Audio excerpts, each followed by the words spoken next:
children, when we're developing, the first 2 years of a child's life, their brainwaves are basically in delta. So they're asleep with their eyes open. And as they begin to interact with their environment, their brainwaves change to theta. And theta is kind of like that twilight state where you have mystical experiences. But the first 6 years of a child's life, they're completely in their subconscious mind, because that's what those brainwave patterns do. And as a result of it, all of their attention is on their inner world, feelings. So they have experiences that happen to them. And when the experience happens, they pay attention to their feelings. That's the primary modus for them. And then when they feel altered, they begin to look through their senses outside of them to see who or what caused it. And that event in and of itself is called an associative memory. So for the first 6, 7, 8, 9 years of our lives, as our brainwaves move into alpha and then ultimately into beta, when we get to beta, we're pretty much developed an analytical mind. And the analytical mind then serves as a filter or a barrier to separate the conscious mind from the subconscious mind. But that experience, though, is encoded in a memory system called an implicit memory system. It's stored in our subconscious. So then we don't know why we behave the way we do the rest of our lives because of events that have happened to us, but we're operating at a very fundamental level equal to the emotion that we've experienced.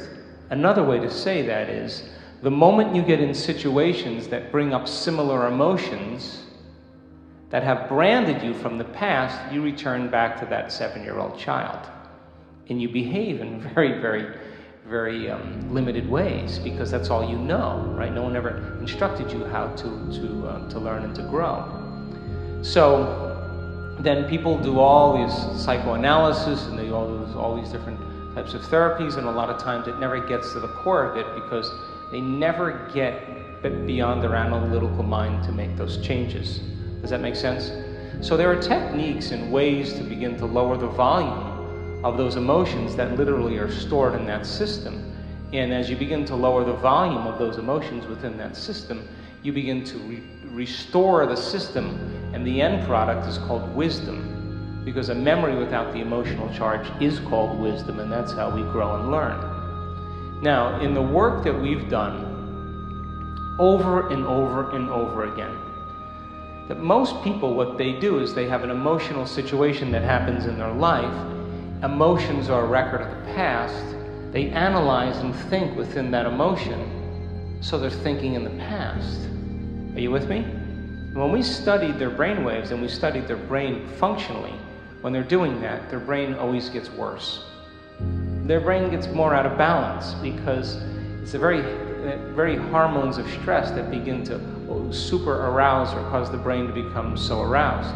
When you're facing a threat or something in your life that's potentially dangerous, the moment that happens, you begin to anchor consciousness in the body. You become very aware of your body because there's danger out there. You become super aware of objects and things in your environment because there's something dangerous out there.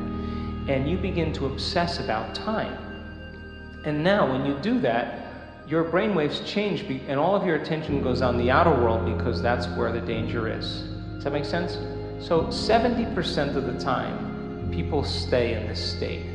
That's a scientific fact.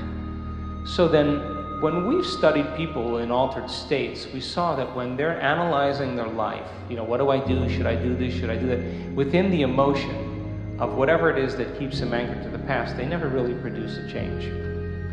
But we've seen, without a doubt, over and over again, that when a person goes into an altered state, when they go within, and they become nobody, no one, no thing, nowhere, and no time, that's the moment they become pure consciousness.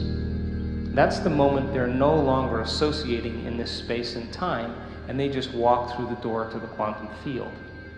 Now, that means that in order for you to change your body, if you have a disease, you got to get beyond your body. In order for you to change some aspect of your personality, you got to get beyond the personality and its program. You got to get beyond the someone. If you are going to create something or change something in your life, you got to get beyond your association to known things and places in your life. And if you are going to create some novel event in some future time, you got to get beyond the anticipation of the future based on the past. And when people actually do that, when they are pure consciousness, that's the moment the brain literally can change in a matter of seconds, because now the operator is no longer immersed in matter. The operator now is beginning to manipulate matter from a different level of mind. And so people can heal their inner child by doing their inner child work, by overcoming emotions, and it requires a certain amount of consciousness and awareness. It requires a certain amount of metacognition or mindfulness to observe who they're being and begin to modify their behaviors and create new experiences and begin to overcome some of those emotions that keep them anchored to the past. But in order to do it in a very quick way, we've seen this over and over again, that people have to get beyond their body, their environment, and time. That's when they all of a sudden consciousness becomes the epiphenomenon of matter, and a person can have an instantaneous experience that changes them because they're now already in the operating system. And I'll show you some brain scans that will probably floor most of you, because these are not nuns, these are not Buddhist monks, these are not academics, these are not Kabbalistic rabbis.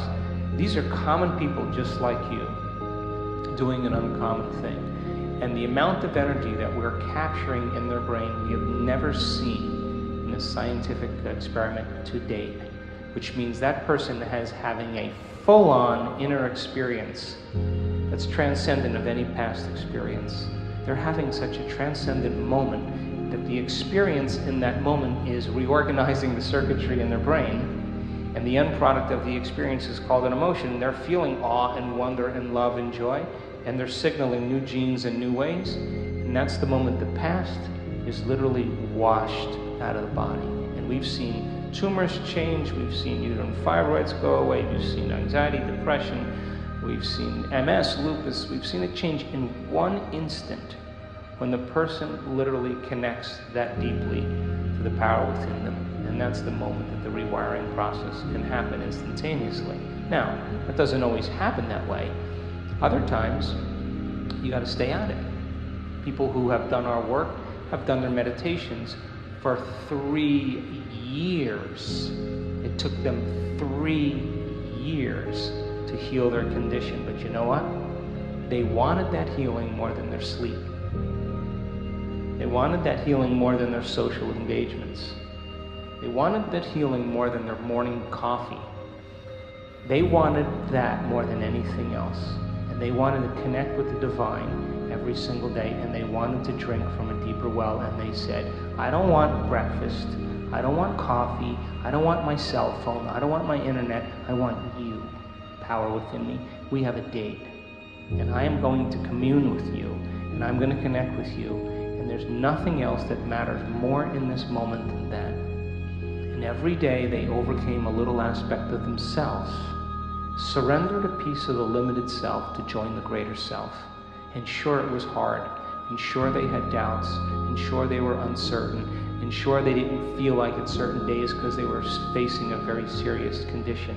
But every day they did it. And after a period of 3 years, and they overcame that disease or that condition or whatever, you ask that person, what about that condition or disease? They'll tell you, it was my greatest teacher. What about your father who was an alcoholic and was abusive?